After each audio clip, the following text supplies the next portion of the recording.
ಪಟ್ ಪಟ್ ತಿಂದ್ರೆ ಆರೋಗ್ತಾವ. ಇಡ್ಲಿ ತಿನ್ಬಾವಪ್ಪ ಇಲ್ಲಿ. ನೋಡು ಇಡ್ಲಿನೂ ತಿನ್ನವಲ್ಲ, ಅಲ್ಲ ಫಿಂಗರ್ ಚಿಪ್ಸ್ ಅವ್ರಿಗೆ ತಿನ್ನಕ್ಕೆ ಬಿಡವಲ್ಲ. ಏ ಅಪ್ಪ ಮಾಡ್ಬಿಡ್ದು ಅಕ್ಕಾಗ ತಿನ್ನ.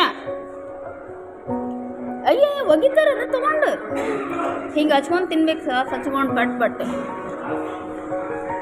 ಟೇಸ್ಟ್ ಅನ್ಸುತ್ತಾ. ಮತ್ತು ಈರುಳ್ಳಿ ನಿಂಬೆಹಣ್ಣು ಹಿಂಡಿದೆ.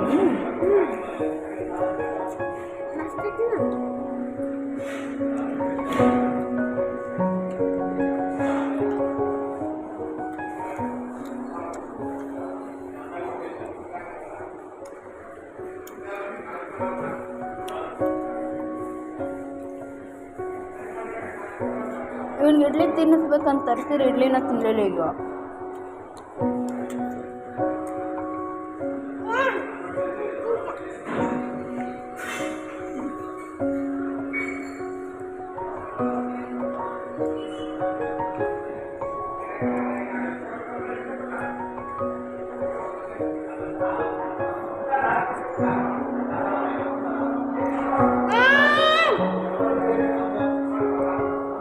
ನಾನೇ ತಿನ್ಕೊಳ್ಳೋಣ.